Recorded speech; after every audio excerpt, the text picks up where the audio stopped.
Today's daf we're going to be learning is Chullin, daf Mem Daled. This is the daf for Shabbat. We're going to get started with back to our topic of the Torbetz Haveshet, which is this area that connects between the lower jaw and the gullet. Okay, so now Rav said if there's any sort of break in it, tear in it, it's a problem. And Shmuel said majority. So we understood that Rav said any part of it because he viewed it as the makom shchita. You can slaughter the animal there. If you can slaughter it, then it's basically treated like the gullet. Shmuel says birubo because he says it's not the makom of shchita. It's not the place. Fast forward, then we get to this story of an ox that they had, Hahu Torah, which came toward the bottom of the daf, where we had a situation. Just trying to find where it starts. Right, there was a case before the sons of Mar Ukva where they started the shechita in the torbetz. They went down to the veshet, and then what did Rav say? We're going to do the chumras of Rav and the chumras of Shmuel, which means number one, we're going to treat it like Shmuel, that it's not the makom of shechita, and therefore we're going to say, wait, if it's not the makom of shechita, then as the person started at the torbetz haveshet to slaughter it, they actually caused the animal to be a treifa. But in order to be a treifa, according to Shmuel, it would have to be cut at the majority. But they held like Rav that even b'mashu, and basically does the chumras of both. To which, when he got in front of Rabbi Abba, he said, I don't understand. According to either one, it would be permitted. According to Rav, we would say it's the makom of shechita, and therefore the whole thing is shechted, and therefore it's not a problem. If we hold like Shmuel, you would need the majority. And it wouldn't be a treifa either. So he says, go tell Rava that he has to pay back the money that he caused this person to lose, because the person just, threw it to the dogs or whatever it is. So now, Mar B'Reid Ravina said, Mutmina tiyuv taklape sane de Rava, which basically meant I'm going to bring a difficulty against Rava. And he says, here we're going to start with a Tanaitic source that says, La'olam amitaban of men givalam bet la'olam hilchata k'divrei Beit Shammai. We paskin k'divrei Beit Hillel. We always paskin like Beit Hillel, but harotzeh la'asok k'divrei Beit Shammai oseh. If you would like to do like Beit Shammai, you can. K'divrei Beit Hillel oseh. And if you want to do like Beit Hillel, you can choose. Which we're going to see soon is a problem, because if we hold like Beit Hillel, how can you decide who you want to hold like? Mikule Beit Shammai, mikule Beit Hillel. If you take the leniencies of both, Rasha, you're an evil person. Don't just say, I'm going to take the lenient position of this, the lenient position of that. If you take the chumras of both of them, now here's the problematic line. Because if you take the chumras of both, and Rashi points out that in Eruvin, it says here, when they contradict each other, which is exactly what we have here. We have two stringencies that neither one makes sense, and that's why it's like you're walking in the dark. Because in the end, you're not making any sense in your ruling, because either it's shchita and then it should be fine, or it's not shchita and then it should be rov. Ella, but going back to that Tanaitic source, Ella ikebeit Shammai kekulehem ukechumrehen, ikebeit Hillel kekulehem ukechumrehen. You should paskin consistently with one opinion, right? Which might include kulas and chumras of each position, but we go with each position and what it includes. So now the Gemara says, let's just, before we even get to the difficulty against Rava, Hagufa Kasha, there's a problem with this Tanaitic source. Amar lo olam halacha k'divrei Beit Hillel, v'hadar Tanai rotza laso k'divrei Beit Shammai yaseh. How can you say on the one hand we paskin like Beit Hillel, and then say, well, if you want to do like Beit Shammai, you can. Saying we paskin this way means you have to follow that. So the Gemara is going to give two resolutions. Lo kashya. Kan kodim bat kol, kan la'achar bat kol. If you remember, we saw some sugya, comes up actually a few times in Shas, that there was a heavenly voice that came down and said that the halacha we paskin like Beit Hillel.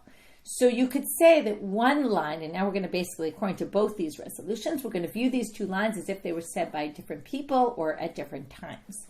So right now we're going to say it was at different times. The first line, halacha k'Beit Hillel, was after the heavenly voice came down and said the halacha is like Beit Hillel.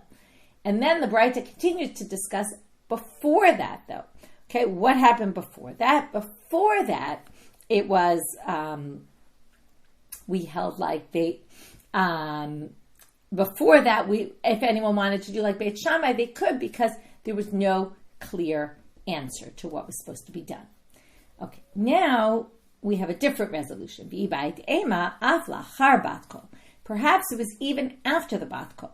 Now this is famous. It comes up in the story of Tanuro Shel Achnai, the oven of Achnai, where there was a big argument between the rabbis, Rabbi Eliezer, Rabbi Horkanos, and Rabbi Eliezer and Horkanos brought all these signs that he was right. But Rabbi Yeshua said, listen, we don't listen to heavenly voices. So if you hold we don't listen to heavenly voices, then you can do like Beit Shammai if you want, because there's no clear-cut halachic ruling like Beit Hillel. But the first line of that source was going like the one who said that you can hold by a heavenly voice. So it wasn't a difference in chronology, it was a difference in Pesach. Okay, how we rule. Do we listen to bat kols? Do we not listen to bat kols? Anyway, that was an aside about this, right? This Talmudic source we saw, but mikol makom kashya. In any case, this source provides a difficulty for Rava. Because again, the source said, don't hold it. You're like walking in the dark if you hold by the chumras of both. So Amar Rav Tavut, Kula ki Rav Avda. Okay, you misunderstood. Rava paskin completely like Rav. Dechiata Rami Bar Yechezkel. Amar, now Rami Bar Yechezkel came and he said, Lo titzitu lehu lahane klale dechayil Yehuda achi mishmei derav. Don't listen to those principles that Yehuda, my brother, who's the famous Rav Yehuda, who's always quoting Rav, Rami Bar Yechezkel is his brother, and he says, don't listen to all those things my brother said. Hachi Amar Rav. Okay, particularly about this Veshet, this Turbetz HaVeshet, he misunderstood. Now, we didn't see it quoted in the name of Rav Yehuda, but presumably what they said, presumably because of what it's saying right now, the way we understood Rav at the beginning of the Sugya is not actually the way Rav is meant to be understood. Okay? We thought that Rav said B'mashu because he held that the Turbetz HaVeshet was a makom that you could do shchita. Now we're going to learn that he doesn't think it's a place that you do shchita, and he explains like this. Veshet nubo chachamim shi'u. So he says, I'm going to prove to you that Rabbi Yehuda is wrong. Because it says the Veshet, the rabbis gave a requisite amount for which part of the Veshet is considered the Veshet, the part of the gullet that you can cut during the shchita process. That's a kosher shchita. So because of that, what can you infer? It's very clear from here. Michlal de Turbetz HaVeshet lav makom shchita. Lav makom shchitu.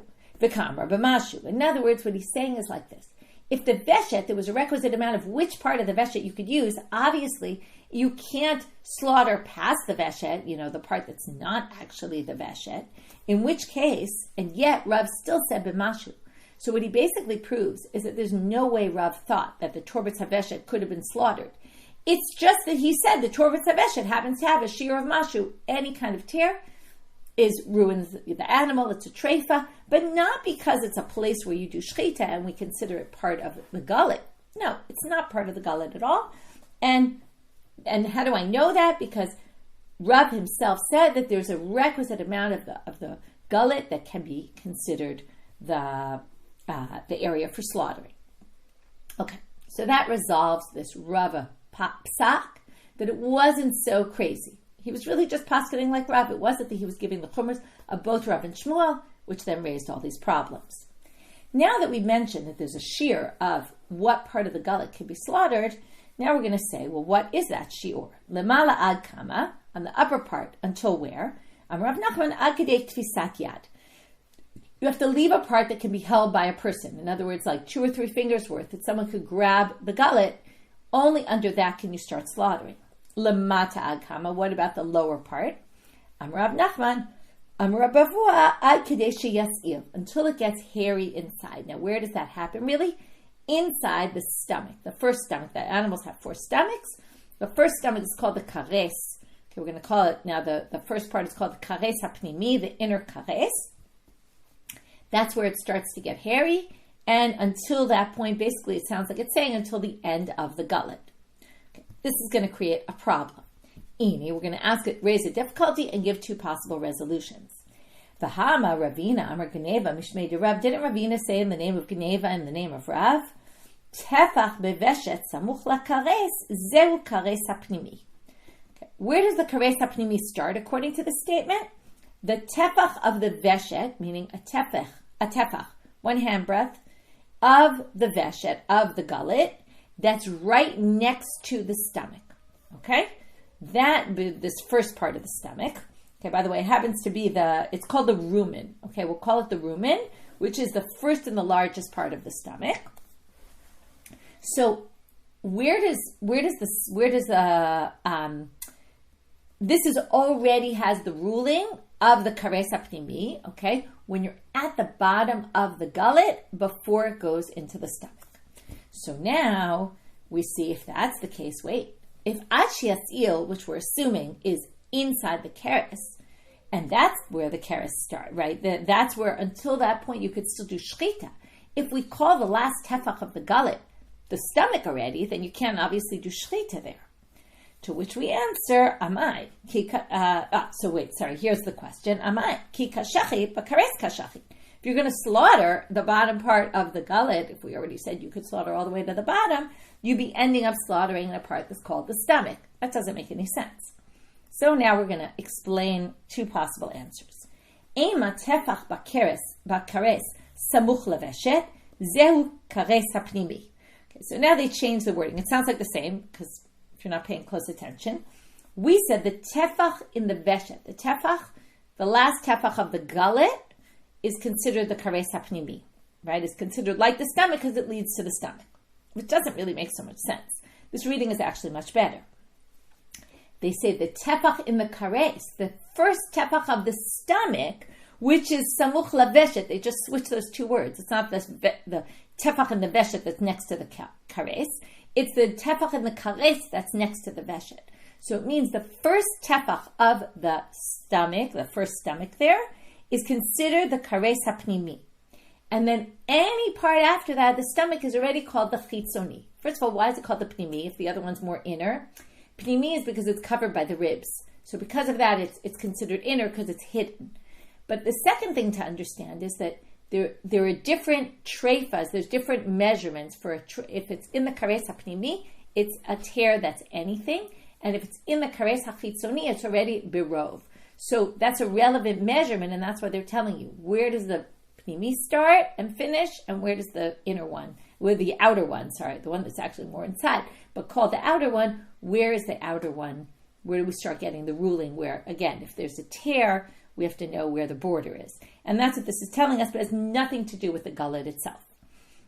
Ibai Dema, alternative is to say, Ki Ka'amarav, B'Torah Demasir Tfei. Maybe Rav was only talking about an ox which has more hair, where the hair goes from the stomach. It's not only in the stomach. We assume until it's hairy, that must be the stomach. But they say in an ox, and for Rav was talking specifically about an ox, about the shear of what you can still shech, until Shias ear is actually the tefach of the veshet before you get to the kares. Specifically in an ox, that's the case, because the ox is more hairy and the hair is even in the gullet.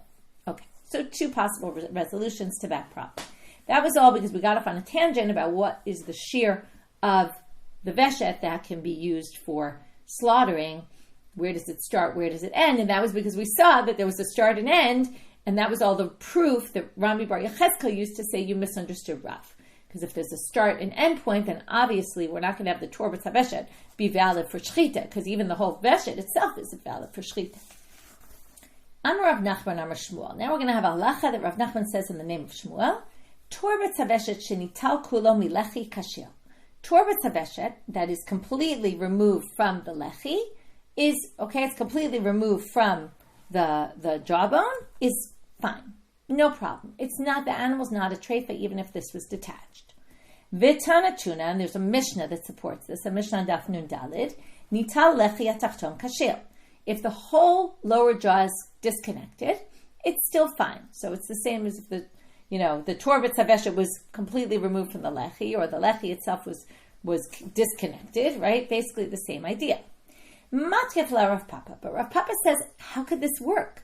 Isn't that then the gullet is going to be detached? If the Torah Tzaveshet, which connects to the Veshet, is completely removed, then the Veshet is going to be also detached from its place, because it's connected through the Torah Tzaveshet. So how's this going to work? To which the Gemara says, well, if that's the case, and Rav Papa's right, then the Rav Papa Kashya Manita, then how's Rav Papa supposed to explain the Mishnah? So we kind of counter the question with a counter question, which is Rav Papa makes no sense in light of the Mishnah. Obviously, we're missing something here. because it says, Nital lechi atachton kashel. So if the lechi atachton is taken out, that should also cause the simanim to be uprooted, which would make it a treifa. So first we're going to answer that question, and then we'll go back to answer the question against Shmuel. We can explain the Mishnah of Rav Papa in the following way. Basically, there's two different cases. The one is talking about the akar iakure. If you completely cut off the jawbone, then you're going to basically uproot the simanim. But but you could also cut it in a place that's above the simanim, and then part of the jawbone is still attached. To that you have the torbat haveshet, and to that you have the gullet, and that's going to basically keep everything in place. Okay, and then the simanim won't come out of place, and then it will work.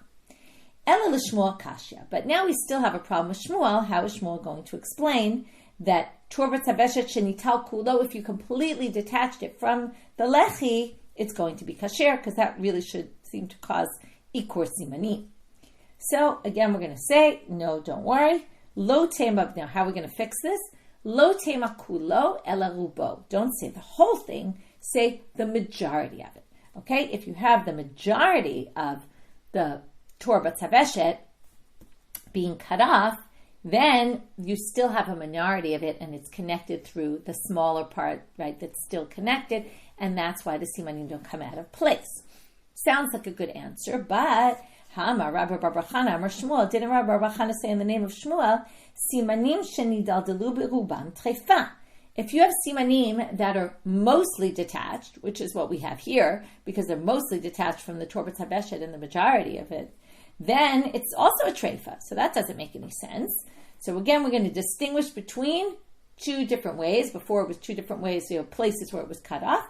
Here it's going to be two different methods of it being cut, in the majority of it being cut off. Amar of Shisha Bereder of Idi, Hadi ikpal ikapule, hatam di iparik ifruke. Ikal ikapule means it was peeled off, and part of it is still attached. Like let's say you have 40% still attached, all in one place. In that case, the simanim are not going to be uprooted, and that's where Shmuel ruled that it's not a treifa. But if you have iparik iparuke, which is it's separated in a whole bunch of places, and it's what we call hanging on threads, then you're going to have a problem. Okay, and that's what the other source, that's what Rav Papa was talking about, that you're going to have ikor simanim. Okay, and that's the simanim shenidal delu berubam is a treifa that Shmuel was talking about. Okay, now we're moving on to the next case in the Mishnah, psukata gargeret, which is if the windpipe is cut. What's the measurement? Tana kama psukata gargeret. There's a brayta that says how much? Berubad. You need the majority. Vikama ruban. Now, how do you measure the majority of the windpipe being cut off? And now we're going to see Rav Amal, Rov Ovya, Va'amrila Rov Halala. It's either the majority of the thickness of it or the majority of the empty space, the space in between the two sides, okay? What does this mean exactly? So Rashi says, what does it mean, Rov Ovya?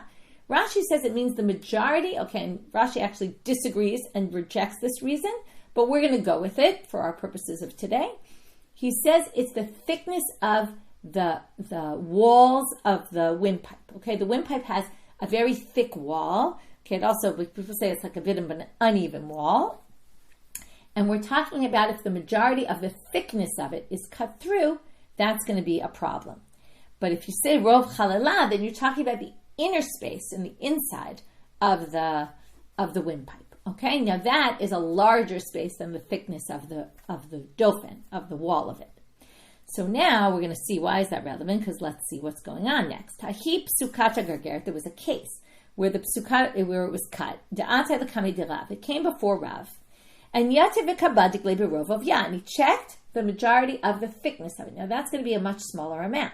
And since it was cut a little bit, but that made up the majority of the thickness of it, even though it didn't, right? It wasn't the majority of the whole space in the inside. Right? Imagine, right? It's a cylinder. So the space on the inner part of the cylinder.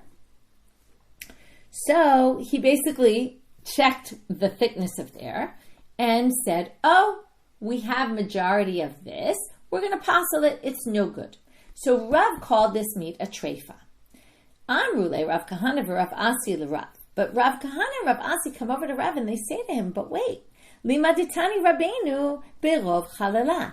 Didn't you teach us rov chalala? Okay, now remember, we started with saying Rav said rov ovya, but some people said that he said rov chalala. So they said to him, didn't you teach us rov chalala? So now Rav didn't know what to do.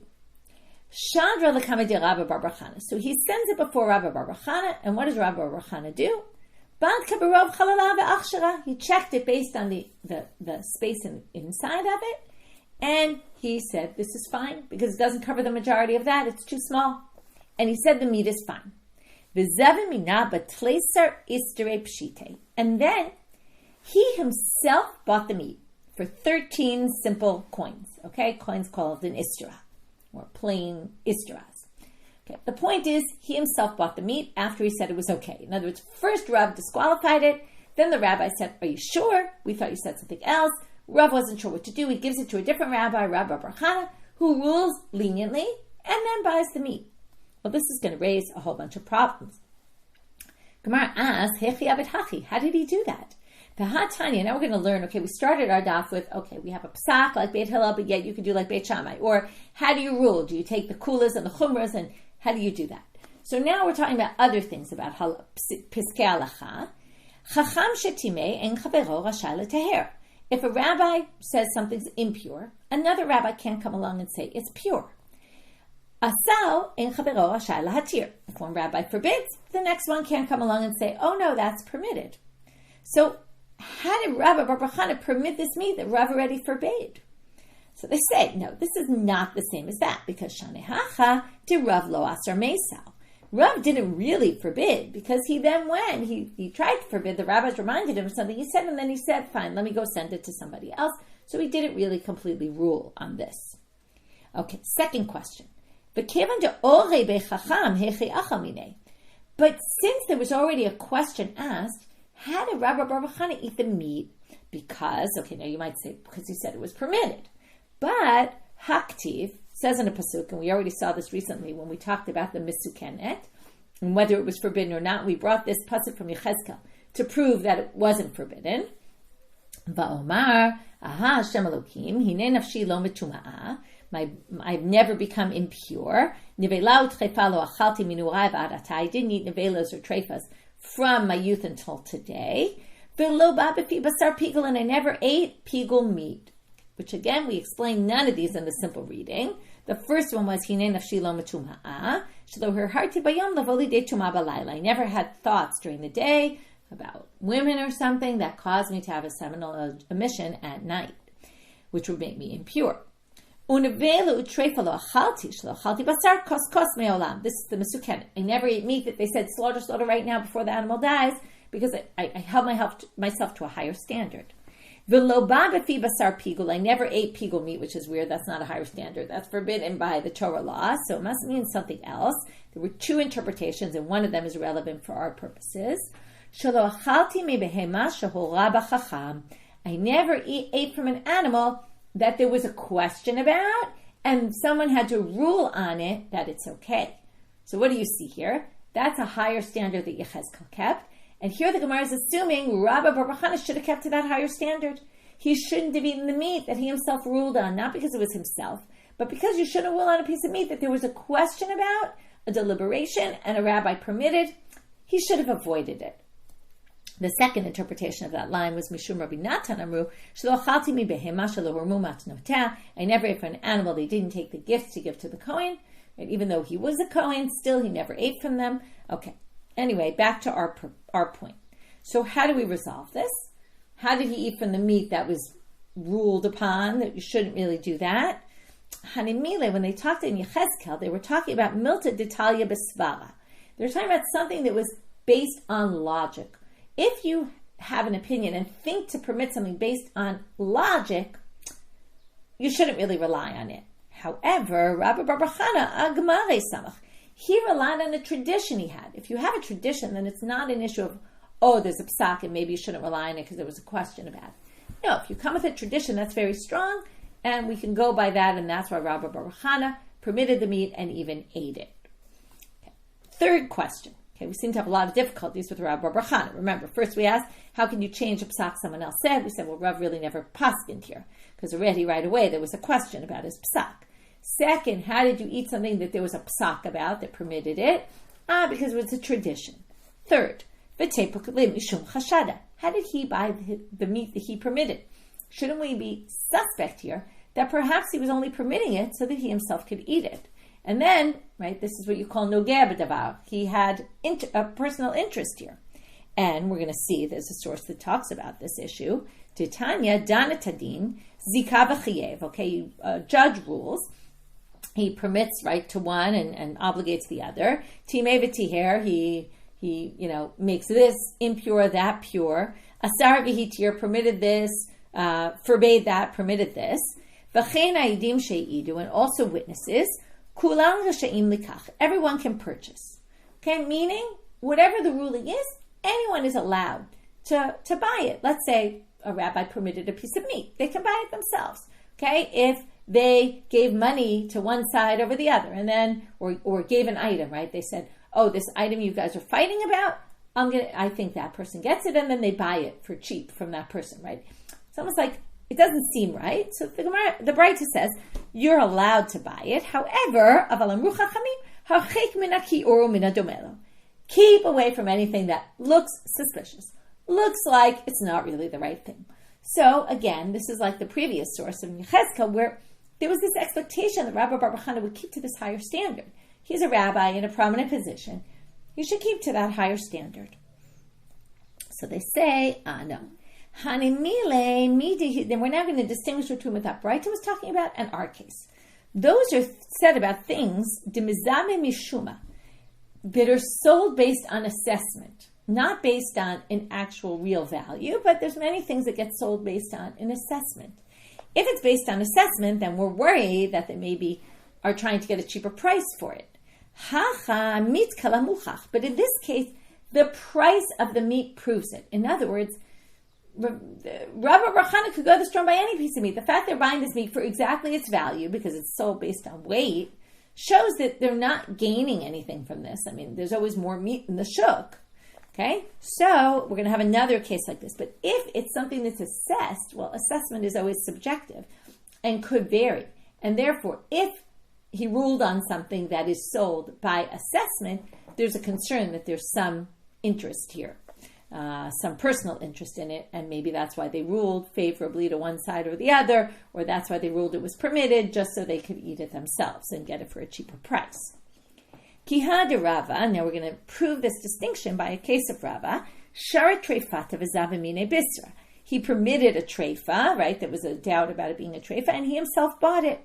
Amrele bat Rav Chisda, now the daughter of Rav Chisda who was married to Rava, said to him, Abba shari buchra v'lo zavamine bisra. My father permitted bechorim, like there was a blemish in it, and he said that's not a blemish.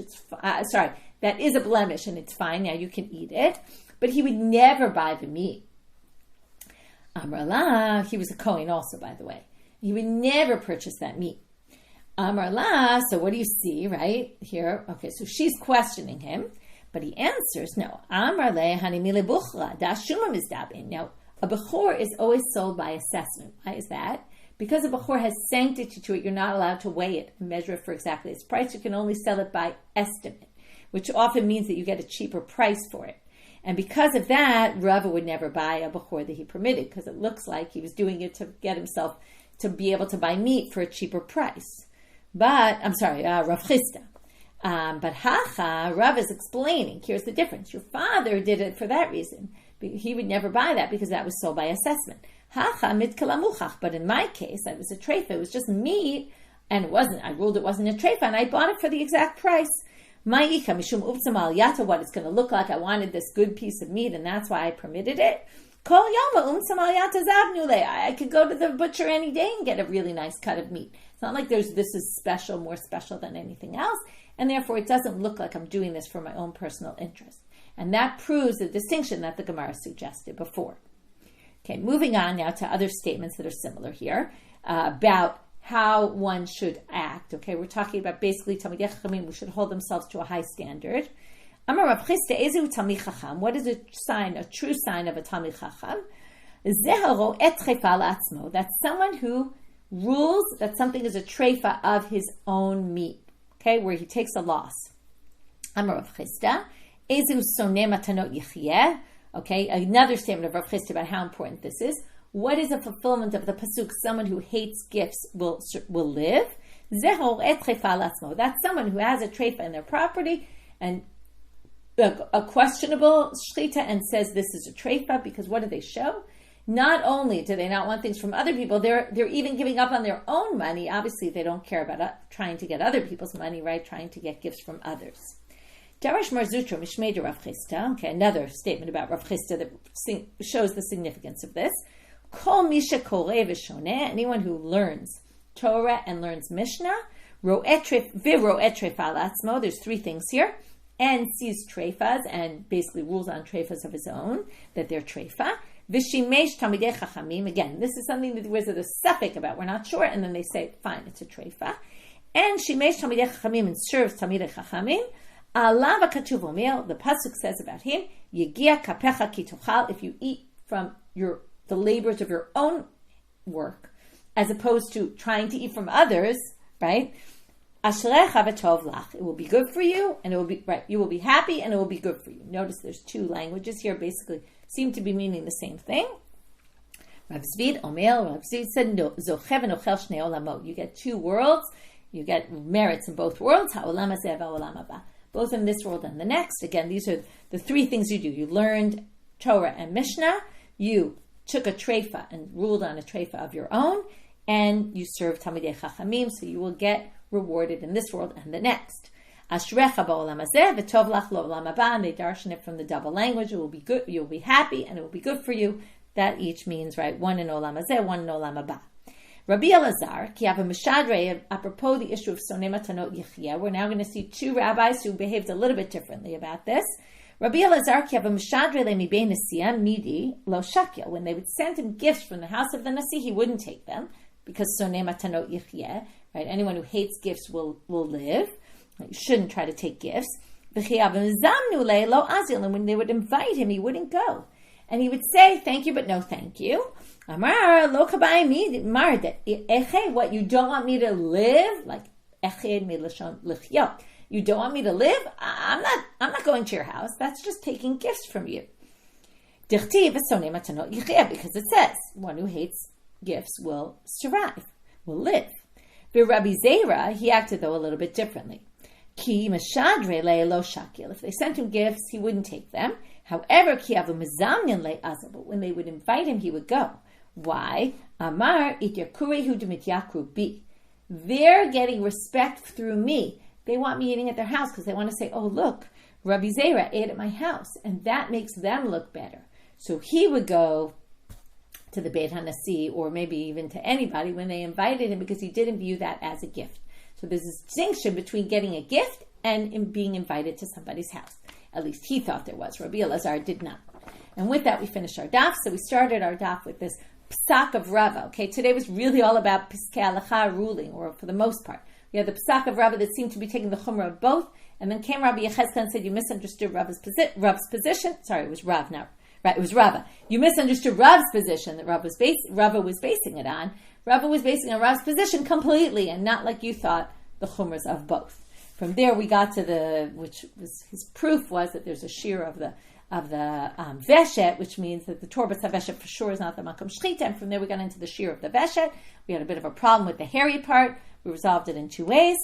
Then we got to the statement of Shmuel, Torah veshet, that gets removed from the lechi. And then we said, well, how does that work out with, right? It works out with the Mishnah, but how does it work out with the Rav Papa said there's going to be ikor simanim?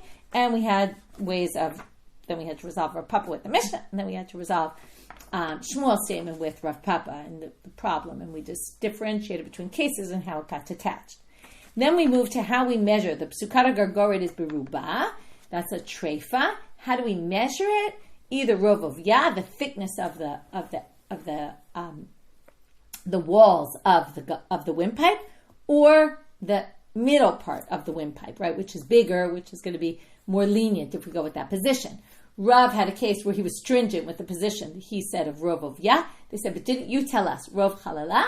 And then he said, fine, give it to Rav Bar Chana. Rav Bar Chana rules on it, permits it, and then buys it himself, which we asked a whole slew of 3 questions about how he could do that and resolved all those issues. And from there got into this issue of statements of Rav Chisda about Sonei Matanot Yichya, about hating to get gifts.